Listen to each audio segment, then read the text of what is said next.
You can take away somebody's eyesight, but you can't take away somebody's vision. When I started Children in Crossfire, I just wanted to help children. I wanted to help children who weren't as lucky as me. And that might sound very strange coming from somebody who was blinded as a 10-year-old boy. Rich countries give poor countries $5 billion a year, an average over the last 10 years in aid. The rich governments give the poor governments $50 billion a year, every year for the past 10 years in official aid.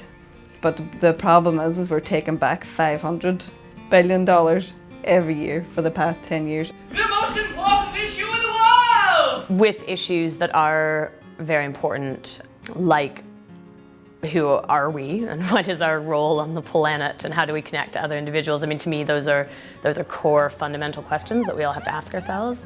And I believe that good art, generally on some level, however subtle or far removed, is engaging those fundamental questions. I was lucky because I come from a good family, good community, support networks. I had choices and opportunities available to me, even as a blind person. And I began to realise there were children in other parts of the world that didn't have that.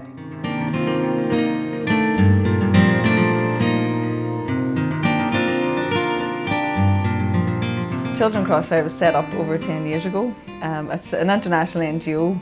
It was set up in the fight against global poverty and working in children's rights projects in Tanzania and Ethiopia and the Gambia. But part of that work is raising awareness here locally about why those projects are needed in the first place, why such inequality exists and the causes of that poverty. Because very often what we see as poverty is a symptom of a bigger problem. Our education work was designed to raise awareness locally about those issues and about the role people can play in making a difference and making the world a better place and a fairer place.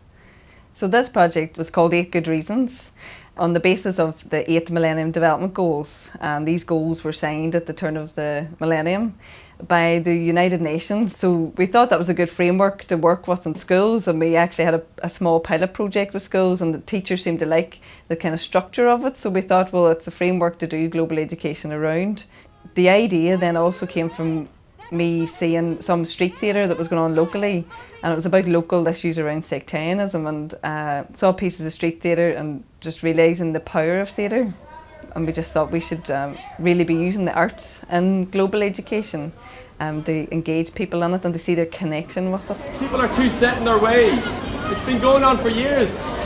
Year one was preparing the schools for the project, and that really involved doing intensive teacher training with teachers on not just the methodologies, participative methods of engaging young people, but also on the issues, global justice issues, and dealing with contentious issues in the classroom. Sometimes children can be so blinded by, let's do it fast, let's get a silent class and we'll raise £20. And I think it makes a more meaningful experience when they know why they're doing that. And Children Crossfire put so much into that. So that's what I got out of the title. You sometimes maybe don't give them enough credit for how much knowledge they actually have and how interested they are in some of the issues, and that they can really get their point across. This is what's happening now. You know what's happening. It's not something that's happened in the past. It's not something they're reading in a book. It's something that people have witnessed, and something then that people are trying to do something about. When they're talking globally, they're not focusing on what they think the problems are here, you know, and they're starting to see there is other issues all around the world, you know. So that was like an accredited course for the teachers called Tidal, and then there was also the play was developed. The street theatre that I saw was by 2 artists, Jenny MacDonald and Orla Hassan. And so then it was Jenny I approached about being able to help us with this because it wasn't an area of my expertise. We went into schools first to do workshops to find out what issues they thought were important, what information they had about those issues, what opinions they had about those issues. And when we did that, what came back to us fundamentally was that the issues themselves change, but the most important thing was a feeling of thought control, a feeling of kind of media particularly, but messages from media, from parents, peer pressure, pressure to consume, advertising, all of All of those voices were what really came back to us from the young people. So we then thought, okay, let's not just focus on one or two issues, let's focus on maybe the whole mechanism. And because it was important to us not to be didactic, not to come down with any kind of partisan point of view about any particular issue, but to actually engage people in making their own opinions, forming their own thoughts, and ultimately taking their own actions. So that's where we got to from the exploratory workshops that led to the writing of the play. Lads, can you fill up the front 2 rows, please? A pilot was written of the play in June 2009, and then we worked with students at Oak Grove College to get their feedback and see if it was going to be accessible and interesting and informative for them as a piece of theatre. So we're basically inviting you into like a rehearsed reading. The actors can have their scripts in their hands. We've got the whole summer to work on this after we show it to you. So this and what was really, I guess, interesting in that process was the realization that in trying to make the link to the rest of the world, what seemed to work really well with that Oak Grove group, and I think ultimately with the play we ended up with, was the areas where the rest of the world is right here at home, so to speak. So, for example, we had a very small character in the play initially who was a father who was a bit of an naysayer and was kind of negative about everything his son came up with, all his son's ideas. What are they now? They're fair trade chocolate biscuits. Fair trade now?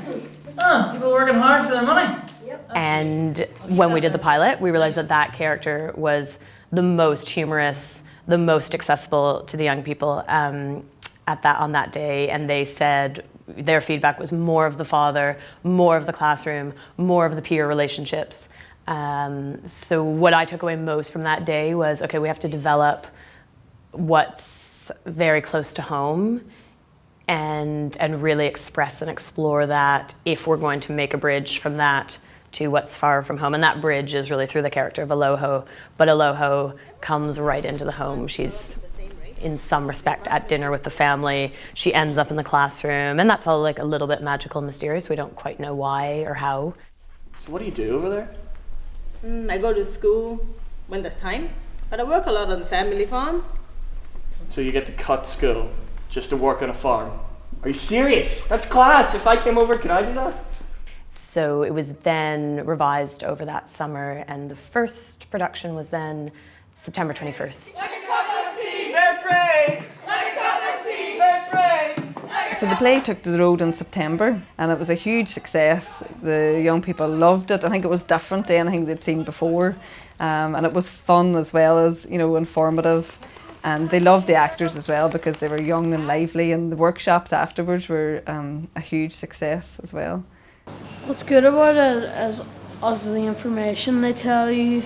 And if you're just doing all reading, some people wouldn't be interested in it. When something's funny, it makes you remember it more. When you watch the play and you got a laugh, so when you tell people, you remember what they talked about, before and after the joke. The workshops after it were a great way, to learn stuff. Trillions of pound is being used for weapons and stuff when it can be used for food for other people. Fair trade like a cup of tea. That doesn't make In the any play, sense. I do James, Hank, Jim, Belinda, and Mr. Social Justice. The one thing that I would like them to come away with is a notion of critical thinking, about media and stuff like that, and just don't necessarily have to be told what to think all the time. Just try and think your own ideas. What's it like living in the Congo? Well, the credit crisis is hard, as every time we lend money, they put One of the biggest impacts that this play can have is empowering the young people who see the show, inspired by the characters they see. The show, along with the workshop, all leads towards them having their own ideas to make their own mark on the world. A lot of our education system happens from the neck up. When you get people moving, when we move our body in different ways, different parts of our brain open. When we play, we discover things. Also, I think a lot of issues, especially the way the planet is right now and the media, there's so much negativity and there's so much doomsday kind of prophesizing, and so I think a little bit of play, a little bit of humor particularly, is a much lighter, more positive, more hopeful, and ultimately, therefore, I would say, more beneficial. A lot of it was about encouraging critical thinking in young people and to question things. We wanted them to critically be, I suppose, active citizens that wanted to find their role. And theatre's brilliant for that, and it's great because you get into the character, and in a very short space of time you kind of learnt a lot, without even realising it. Each group is so different. You have kids who want to get up and do the drama, you have kids who just want reserved, who don't want to speak to each other, but it's nice to see the barriers break down. We just need to give them a bit of hope, and say you can do this. So here's the issues, here's the action project, here's things that you can be doing, and you can do it. You can. I'm always constantly amazed by the amount they've remembered from the play. Like, we'd ask them questions about what were the issues that were encountered in the play, and they just list off everything. That group of young people are continuing to be very engaged in other ways. One of the schools wants to get involved on the issue of fair trade and child labour. Another of the schools wants to get involved looking at issues of the environment and water particularly. So I think that engagement is still there, and those young people are in all kinds of ways being very active citizens in their communities.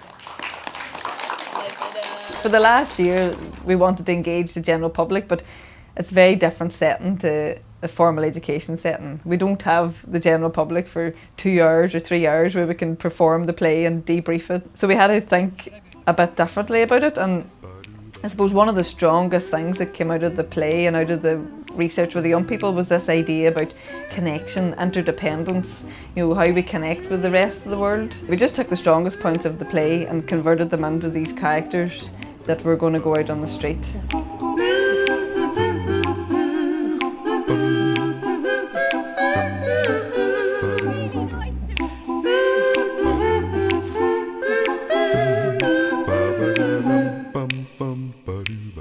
What we wanted people to do was to question their own lives, to reflect it back on us, because very often we're quick to judge other people in other parts of the world, but actually what it comes down to, and the only thing you really can change, is yourself.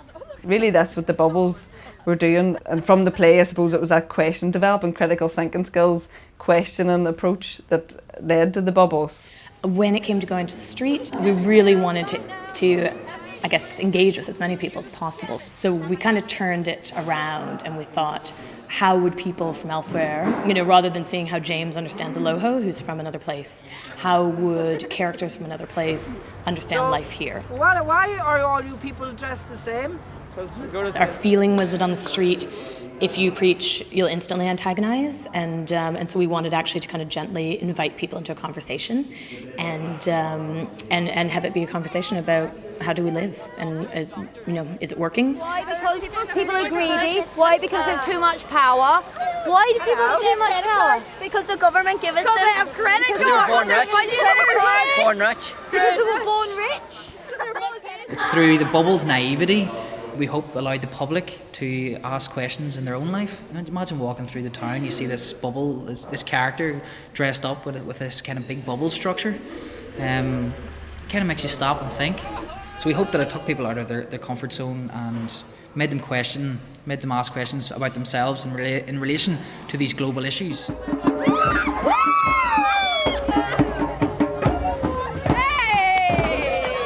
are the Millennium Development Goals, yeah? There's 8 of them. So this is to try and take a shot on one of them, see which one you hit. This lady's going for child health as the most important Millennium Development Goal. Let's see if she can hit it. Why should the international development budget be protected at times when other budgets are going to be cut? And we have to show, well, sorry, it's a matter of global justice that we make good these monies and these commitments.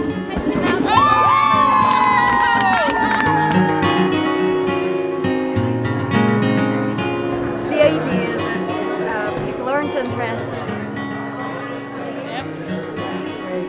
It's disturbing things, sort of like the ripple effect, dropping a stone in the water and so on, that helps that to spread out and reach people. So the title of the conference was Be the Change You Wish to See. As we learned through the play and the engagement with the general public, we realised that we had to almost go back to ourselves. So we're talking about these big Millennium Development Goals, but there was a real need to kind of bring it back and think about what is the change we want to see, how can we be part of that? And that's, I suppose, where the title of the conference came from. Because you go into, say, a local school, any time, Christmas play, anything like that there, and you have the place full with the parents, the grandparents, the uncles, the aunts. Why can that not be harnessed for action? The conference was an amazing opportunity to engage the general public a wee bit more in depth, so people that would maybe slightly open the door with.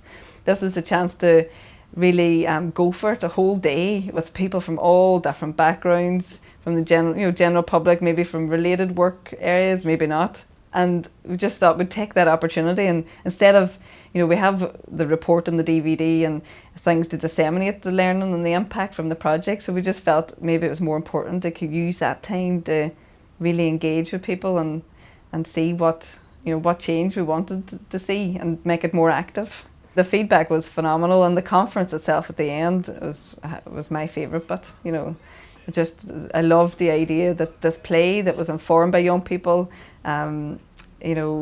The play actually was performed to adults, and it was a play that was informed and designed for young people, and I think it actually worked better with adults. And the adults were really engaging with it. Found it funny, and I thought, well, that's a testament to it. And the people at that conference were very passionate. We still hear from them now. What I would love, if it happened now, would be for some of the young people that had maybe seen the play and been involved in a campaign to take something on, to kind of be politically active, in their school or their community. That would be the icing on the cake. I would just love to see that could change their life, or make them be more engaged with these issues or want to make a difference.